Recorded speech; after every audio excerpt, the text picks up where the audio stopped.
Évangile de Jésus-Christ selon saint Matthieu. Jésus disait cette parabole.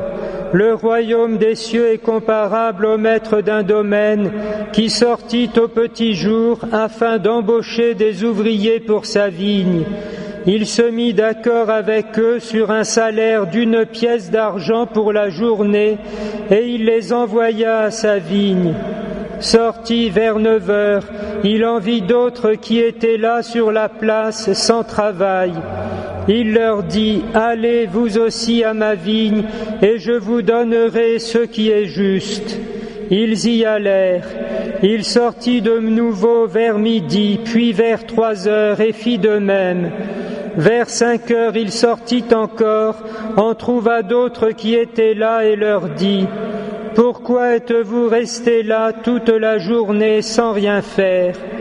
Ils lui répondirent, « Parce que personne ne nous a embauchés. » Il leur dit, « Allez vous aussi à ma vigne. » Le soir venu, le maître de la vigne dit à son intendant, « Appelle les ouvriers et distribue le salaire, en commençant par les derniers pour finir par les premiers. » Ceux qui n'avaient commencé qu'à 5 heures s'avancèrent et reçurent chacun 1 pièce d'argent. Quand vint le tour des premiers, ils pensaient recevoir davantage, mais ils reçurent eux aussi chacun 1 pièce d'argent.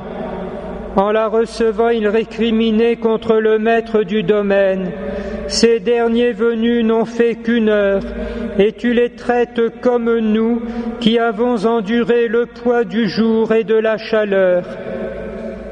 Mais le maître répondit à l'un d'entre eux, « Mon ami, je ne te fais aucun tort. N'as-tu pas été d'accord avec moi pour 1 pièce d'argent? Prends ce qui te revient et va-t'en. Je veux donner à ce dernier autant qu'à toi. N'ai-je pas le droit de faire ce que je veux de mon bien? Vas-tu regarder avec un œil mauvais, parce que moi je suis bon? Ainsi les derniers seront premiers, et les premiers seront derniers. » C'est l'une des paraboles les plus connues et en même temps les plus riches de significations facilement accessibles que nous venons d'entendre avec les ouvriers dits de la 11e heure. Nous comprenons évidemment qu'il ne s'agit pas pour nous de plaquer sur Dieu le sens que nous avons de la justice, parce qu'elle est basée sur notre indigence, alors que la justice de Dieu est basée sur sa magnificence, sa surabondance, sa libéralité et sa générosité qui coïncident avec son infinité. De sorte que ce qui est important à retenir, c'est de voir que du côté de Dieu, son cœur est totalement ouvert. Il se donne éternellement à son Fils bien-aimé qui est avec lui un seul Dieu. Et dans ce mouvement prolongé, d'abord dans l'incarnation, puis du Verbe incarné sur la Vierge Marie, la Mère de Dieu, il s'étend à tous ceux qui sont les membres du Christ, et ensuite à tous les hommes, et enfin à toutes les créatures, chacun recevant dans l'ordre de la nature et de la grâce, à la mesure de l'accueil qu'il fait du don de Dieu, de sa persévérance, en même temps qu'il trouve ainsi peu à peu sa place et s'y ajuste dans le plan de Dieu selon sa sagesse pour nous insondable.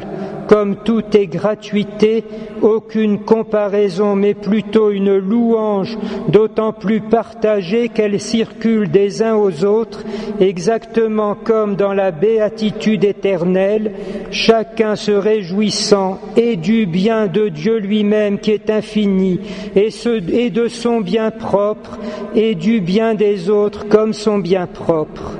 C'est cette communion de la charité qui nous est ouverte dans la Sainte Église, car comme le rappelle la fin de l'Évangile, Jésus signifiait le mystère de l'Église, ces fameux derniers qui viennent après les premiers qu'est le peuple d'Israël, ceux qui ont traversé presque 2000 ans depuis Abraham, entre fidélité et infidélité, s'éduquant peu à peu au don de Dieu, mais dans la Sainte Église, nous vivons de cette plénitude.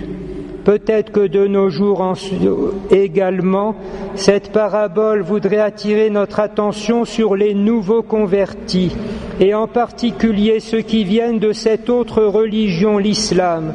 On pense qu'il n'y a pas possibilité de les évangéliser. Au contraire, ils portent tous témoignage en se présentant au baptême de l'Église que Jésus lui-même et la Vierge Marie est allé les chercher parfois très loin et au prix de très grandes souffrances. Et ils sont là rayonnant d'une grâce qui nous stupéfie. Mais nous avons à nous préparer à les accueillir. Comme disait quelqu'un, que penseront-ils de nous lorsque, découvrant en particulier le mystère de l'Eucharistie, ils se rendront compte qu'avant leur arrivée, eux qui seront comme des adorateurs nés, nous avons laissé nos églises désertes et nos tabernacles pourtant habités, mais presque abandonnés.